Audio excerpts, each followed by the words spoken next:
नमस्कार साथियों, स्वागत है सभी का केटी ऑनलाइन क्लासेज के यूट्यूब चैनल पर। हमारा टॉपिक चल रहा था हमारा राजस्थान, जिसकी कक्षा 7 के वस्तुनिष्ठ प्रश्नों की एक वीडियो हमने देख ली। एक वीडियो के अंदर हमने डिस्कस कर लिया। आज उसके आगे जो भी क्वेश्चन शेष बच गए उनका डिस्कशन करने वाले हैं, तो आप वीडियो के अंत तक बने रहना। वीडियो अच्छा लगे तो वीडियो को लाइक करना, शेयर करना और चैनल को सब्सक्राइब करना। तो शुरू करते हैं। पिछली वीडियो के अंदर हमने 4 चैप्टर तक देख लिया था। आज हम 5वें चैप्टर से जो भी क्वेश्चन शेष बच गए उनको इस वीडियो के अंदर कवर करेंगे। तो चैप्टर है 5वां, राजस्थान में व्यापार। राजस्थान में प्रथम सूती वस्त्र मिल द कृष्णा मिल लिमिटेड के नाम से स्थापित कहाँ की गई? द कृष्णा मिल लिमिटेड की स्थापना कहाँ की गई? तो ये कहाँ की गई? ब्यावर के अंतर्गत जो राजस्थान की प्रथम सूती वस्त्र मिल थी। राजस्थान में प्रथम सूती वस्त्र मिल द कृष्णा मिल लिमिटेड की स्थापना किस वर्ष की गई? द कृष्णा मिल लिमिटेड की स्थापना कब की गई? तो ये की गई 1989 के अंतर्गत, जो राजस्थान की प्रथम सूती वस्त्र मिल थी। राज्य स्तरीय निर्यात पुरस्कार योजना के तहत कितने श्रेष्ठ निर्यातकों को पुरस्कार दिया जाता है? राज्य स्तरीय निर्यात पुरस्कार योजना के तहत लगभग 35 श्रेष्ठ निर्यातकों को पुरस्कार दिया जाता है। राजस्थान सरकार ने कृषि प्रसंस्करण, कृषि व्यवसाय एवं कृषि निर्यात प्रोत्साहन हेतु किस नीति का निर्माण किया गया? तो राज्य में कृषि प्रसंस्करण, कृषि व्यवसाय एवं कृषि निर्यात प्रोत्साहन हेतु किस वर्ष नीति का निर्माण किया गया? तो ये किया गया 2019 के अंतर्गत। वह व्यापार जो एक देश से अन्य देश के साथ किया जाता है वह किस प्रकार का व्यापार कहलाता है? एक देश से दूसरे देश के साथ व्यापार करना क्या कहलाता है? अंतरराष्ट्रीय व्यापार। और एक राज्य से दूसरे राज्य के साथ जो व्यापार किया जाता है उसे कहते हैं अंतरराज्य व्यापार। वह व्यापार जो एक राज्य या अन्य राज्य से व्यापार हो उसे किस प्रकार का व्यापार कहा जाता है? एक व्यापार जो एक राज्य का अन्य राज्य के साथ उसे कहेंगे अंतरराज्य व्यापार। वस्त्र नगरी के नाम से कौन सा जिला जाना जाता है? वस्त्र नगरी के नाम से कौन सा जिला जाना जाता है? तो ये जाना जाता है भीलवाड़ा। भीलवाड़ा को क्या कहते हैं? राजस्थान की टेक्सटाइल सिटी या वस्त्र नगरी। राज्य में दूसरा बड़ा कृषि आधारित उद्योग कौन सा है? कृषि पर आधारित दूसरा सबसे बड़ा उद्योग कौन सा है? तो है चीनी उद्योग। अगला चैप्टर है राजस्थान के प्रमुख शासक। चैप्टर छठा कौन सा है? राजस्थान के प्रमुख शासक। जिसका पहला प्रश्न है, किस मुगल बादशाह ने जसवंत सिंह को महाराजा की उपाधि प्रदान की? किस मुगल बादशाह शासक ने जसवंत सिंह को महाराजा की उपाधि प्रदान की? तो शाहजहां ने जसवंत सिंह को महाराजा की उपाधि प्रदान की। मिर्जा राजा जयसिंह के काल में 1662 में बिहार सतसई लिखी गई, उसके लेखक कौन है? यानी बिहारी सतसई के लेखक कौन है? तो ये है राजकवि बिहारी। बिहारी ने बिहारी सतसई लिखी किसके शासन काल में? राजा जयसिंह के काल में 1662 के अंतर्गत। राजपूताने का कर्ण किस शासक को कहा जाता है? राजपूताने का कर्ण किसे कहा जाता है? महाराजा राय सिंह को। महाराजा राय सिंह को राजपूताने का कर्ण कहा जाता है। किसी शासक का शासनकाल मारवाड़ का शौर्य युग कहा जाता है? किसी शासक का शासनकाल मारवाड़ का शौर्य युग कहा जाता है? तो ये कहा जाता है किसका? मालदेव का। संगीत राज, संगीत मीमांसा, सूर प्रबंध आदि किसकी कृतियां हैं? संगीत राज, संगीत मीमांसा, सूर प्रबंध ये रचनाएं हैं महाराणा कुंभा की। किसकी है ये? महाराणा कुंभा की रचनाएं हैं। अगला क्वेश्चन है, पृथ्वीराज रासो की रचना किस कवि के द्वारा की गई? जो पृथ्वीराज रासो है इसकी रचना किसके द्वारा की गई? तो ये की गई चंद्रबरदाई के द्वारा। फारसी इतिहासकारों में असमत वाला शासक किस शासक को कहा गया? फारसी इतिहासकारों ने असमत वाला शासक किसे कहा? तो ये कहा मालदेव को। पृथ्वीराज चौहान की माता का नाम क्या था? पृथ्वीराज चौहान है, उनकी माता का नाम था कर्पूरी देवी। महाराणा कुंभा किस वर्ष मेवाड़ के राज सिंहासन पर बैठे? महाराणा कुंभा किस वर्ष शासन सिंहासन पर बैठे ये? तो ये बैठे 1433 के अंतर्गत। गीत गोविंद किसकी करती है? गीत गोविंद लिखी किसने? जयदेव ने। गीत गोविंद किसने लिखी? जयदेव ने लिखी। किसी शासक द्वारा अचलगढ़ दुर्ग, बसंती का दुर्ग, भोमट दुर्ग, मचान दुर्ग आदि दुर्गों का निर्माण करवाया? अचलगढ़ दुर्ग, बसंती दुर्ग, भोमट दुर्ग और मचान दुर्ग, इन दुर्गों का निर्माण करवाया था महाराणा कुंभा ने। किसने करवाया था? महाराणा कुंभा ने। रणछोड़ भट्ट द्वारा किस भाषा में राज प्रशस्ति को 25 शिलालेखों पर खुदवाया गया? तो रणछोड़ भट्ट ने किस भाषा में लिखी राज प्रशस्ति? तो ये लिखी संस्कृत भाषा के अंतर्गत। आजादी का आंदोलन एवं राजस्थान। आजादी के समय राजस्थान का क्या योगदान रहा, उससे संबंधित क्वेश्चन है। इसी वर्ष मानगढ़ पहाड़ी पर आश्विन सुदी पूर्णिमा को संप सभा का अधिवेशन हुआ, जहां पर अंग्रेजों की सेना ने पहाड़ों के चारों तरफ से घेरकर गोलियां चलाई। संप सभा का अधिवेशन चल रहा था, तो वो किस पहाड़ी पर चल रहा था? तो वो चल रहा था मानगढ़ पहाड़ी पर। और ये कब चल रहा था? ये चल रहा था 1913 के अंतर्गत। राइट आंसर क्या रहेगा इसका? 1913, क्योंकि इसके अंदर सन पूछिए कि किस वर्ष मानगढ़ पहाड़ी पर संप सभा का अधिवेशन हुआ, जहां पर अंग्रेजों ने चारों तरफ से पहाड़ी को घेरा और गोलियां चलाई। बीकानेर प्रजामंडल की स्थापना किस वर्ष हुई? बीकानेर प्रजामंडल की स्थापना होती है 1936 के अंतर्गत। राजस्थान का पहला प्रजामंडल कौन सा है? जयपुर प्रजामंडल, जिसकी स्थापना होती है 1931 के अंतर्गत और उसका पुनर्गठन होता है 1936 में। बीकानेर प्रजामंडल की स्थापना किसने की? बीकानेर प्रजामंडल की स्थापना की मग्घाराम वैद्य ने। किस वर्ष रणछोड़ दास गट्टारी की अध्यक्षता में मारवाड़ लोक परिषद का गठन हुआ? रणछोड़ दास गट्टारी की अध्यक्षता में मारवाड़ लोक परिषद का गठन हुआ कब? 1938 के अंतर्गत।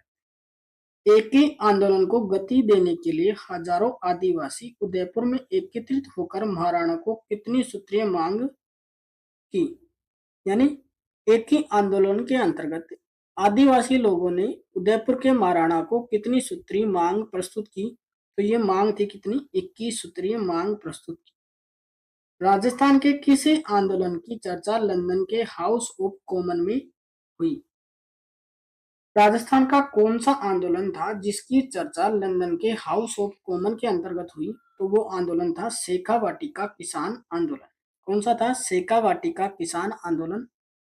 अगला क्वेश्चन है कि प्रजामंडल के संबंध में किस महानायक ने कहा कि किसी स्थान पर जन आंदोलन तभी प्रारंभ हो सकता है जब वहां की जनता तैयार हो?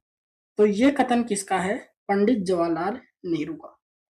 पंडित जवाहरलाल नेहरू ने कहा कि किसी स्थान पर जन आंदोलन तभी प्रारंभ हो सकता है जब वहां की जनता तैयार हो।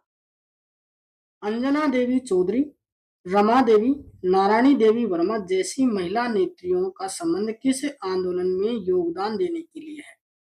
अंजना देवी चौधरी, रमा देवी, नारायणी देवी वर्मा, इन महिलाओं का संबंध किस आंदोलन से है? तो इनका संबंध है बिजोलिया किसान आंदोलन से। 1897 में राव करण सिंह के समय बिजोलिया की जनता से कितने प्रकार की लागतें ली जाती थी? 1897 में राव करण सिंह के समय बिजोलिया की जनता से 84 प्रकार की लाग बाग ली जाती थी। कितने प्रकार की? 84 प्रकार की। सुअरों से संबंधित राजस्थान में कौन सा किसान आंदोलन हुआ? सुअरों से संबंधित किसान आंदोलन था कौन सा? अलवर का किसान आंदोलन। जयराम पेशा कानून किस वर्ष समाप्त हुआ? जयराम पेशा कानून किस वर्ष समाप्त हुआ? तो ये हुआ 1952 के अंतर्गत समाप्त। नानक भील की मृत्यु किस संगठित किसान आंदोलन के अंतर्गत हुई? तो नानक भील की मृत्यु हुई बूंदी किसान आंदोलन के अंतर्गत। अगला क्वेश्चन है कि रूपा जी और कृपा जी का संबंध किससे है? रूपा जी और कृपा जी का संबंध किससे है? बेंगू किसान आंदोलन से। रूपा जी और कृपा जी का संबंध किससे है? बेंगू किसान आंदोलन से। चांदनी चौक में लॉर्ड हार्डिंग पर बम फेंकने वाले रास बिहारी बोस के साथ निम्न में से कौन एक साथ सम्मिलित था? चांदनी चौक पर लॉर्ड हार्डिंग बम पर फेंकने वाले रास बिहारी के साथ कौन था इनमें से? तो ठाकुर जोरावर सिंह रास बिहारी बोस के साथ थे चांदनी चौक में लॉर्ड हार्डिंग पर बम फेंकते समय। चेतावनी रा चुंगटिया प्रसिद्ध सोरठ लिखकर मेवाड़ महाराणा को ब्रिटिश शासन के विरुद्ध सचेत किसने किया? यानी चेतावनी रा चुंगटिया किसकी रचना है? तो यह है केसरी सिंह बारठ की। किसकी है? केसरी सिंह बारठ की। का चैप्टर है कि आजादी से पूर्व राजस्थान में सामाजिक और शैक्षिक सुधार। पहला क्वेश्चन है कि राजस्थान में सर्वप्रथम किस राज्य में कन्या वध को गैर कानूनी घोषित किया गया? कन्या वध को गैर कानूनी घोषित करने वाली राजस्थान की प्रथम रियासत कौन सी थी? कोटा। अलवर रियासत ने बाल विवाह और अनमेल विवाह पर निषेध कानून कब बनाया? बाल विवाह और अनमेल विवाह और निषेध कानून कब बनाया? तो यह बनाया 10 दिसंबर 1903 को। कब बनाया? 10 दिसंबर 1903 को। किस वर्ष लॉर्ड मेयो के नाम से अजमेर में मेयो कॉलेज की स्थापना हुई? वाइसराय लॉर्ड मेयो के नाम पर अजमेर में मेयो कॉलेज की स्थापना कब होती है? ये होती है कब? 1872 के अंतर्गत। किस वर्ष डाकन प्रथा को गैर कानूनी घोषित किया गया? तो डाकन प्रथा को गैर कानूनी घोषित किया गया 1853 के अंतर्गत। ब्रिटिश काल में किसके प्रयासों से प्रेरित होकर 1829 में लॉर्ड विलियम बेंटिंक ने सती प्रथा को गैर कानूनी घोषित किया? लॉर्ड विलियम बेंटिंक ने सती प्रथा को गैर कानूनी घोषित किया किसके प्रयासों से? राजा राम मोहन राय के प्रयासों से। किस वर्ष अंग्रेजी भाषा राजकीय भाषा बनी? किस वर्ष अंग्रेजी भाषा राजकीय भाषा बनी? तो ये बनी 1835 के अंतर्गत। जल जंगल और जमीन आंदोलन किसने चलाया? जल जंगल और जमीन आंदोलन किसने चलाया? मामा बालेश्वर दयाल ने। किसने चलाया? मामा बालेश्वर दयाल ने चलाया यह आंदोलन। जीवन कुटीर नामक संस्था की स्थापना किसने की? जीवन कुटीर नामक संस्था की स्थापना किसने की? तो यह स्थापना की थी हीरालाल शास्त्री ने। नानाभाई के शहीद होने के बाद पाठशाला के वे दूसरे अध्यापक जिसे पुलिस ने क्रूरता से पीटा और वाहन के पीछे घसीटना शुरू किया वह था। नानाभाई के शहीद हो जाने के बाद पाठशाला के दूसरे अध्यापक कौन थे? सिंगा भाई। मेवाड़ और दूसरा राज्य में डायन प्रथा निर्मूलन प्रथा अधिक प्रचलित थी। मेवाड़ और दूसरा राज्य कौन सा था जहां डायन प्रथा अधिक प्रचलित थी? तो वो कौन सा था? कोटा राज्य। अगला चैप्टर है संविधान निर्माण में राजस्थान का योगदान। जब संविधान का निर्माण हुआ उस समय राजस्थान का क्या योगदान था उससे संबंधित क्वेश्चन है। पहला क्वेश्चन है सर टी विजया राघवा किस राज्य के प्रधानमंत्री बने थे? सर टी विजय राघवा ये प्रधानमंत्री थे कहाँ के? मेवाड़ राज्य के। संविधान सभा के सदस्य के रूप में मूल संविधान पर हस्ताक्षर करने वाले पहले राजस्थानी।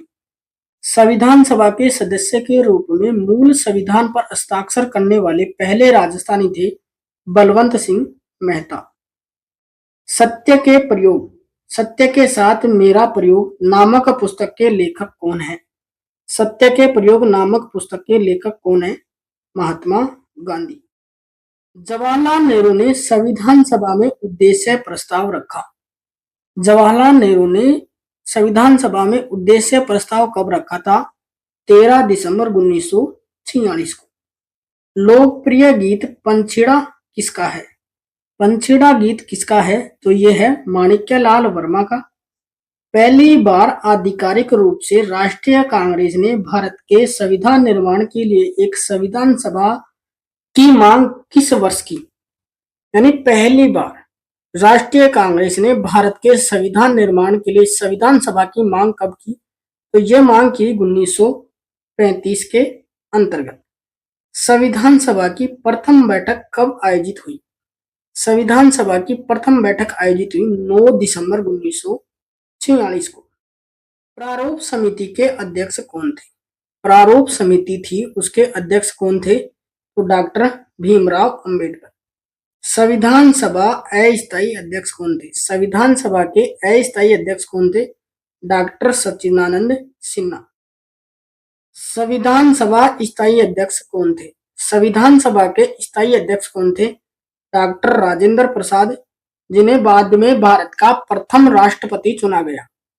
ब्रिटिश सरकार ने अपने कितने मंत्रियों का एक दल भारत भेजा, जिसे कैबिनेट मिशन कहा जाता है? तो कैबिनेट मिशन के अंदर 3 मंत्री थे। कितने मंत्री थे? 3 मंत्रियों का एक दल था। प्रति वर्ष संविधान दिवस कब मनाया जाता है? प्रति वर्ष संविधान दिवस मनाया जाता है 26 नवंबर को। और 26 नवंबर को मनाया जाता है कब से? 2015 से। यानी 2015 में पहली बार संविधान दिवस मनाया गया। कब? 26 नवंबर को। और उसके बाद लगातार 26 नवंबर को संविधान दिवस मनाया जाता है। आज की क्लास का लास्ट क्वेश्चन है कि राजस्थानी मूल के प्रवासी बनारसी दास झुंझुनवाला किसे राज्य से संविधान सभा के सदस्य चुने गए? तो बनारसी दास झुंझुनवाला ये चुने गए थे बिहार से संविधान सभा के सदस्य। इसी के साथ कक्षा 7 के वस्तुनिष्ठ प्रश्न थे वो कंप्लीट होते हैं। धन्यवाद दोस्तों, जय हिंद। नेक्स्ट वीडियो के अंदर हम बात करेंगे कक्षा 8 के वस्तुनिष्ठ प्रश्नों की।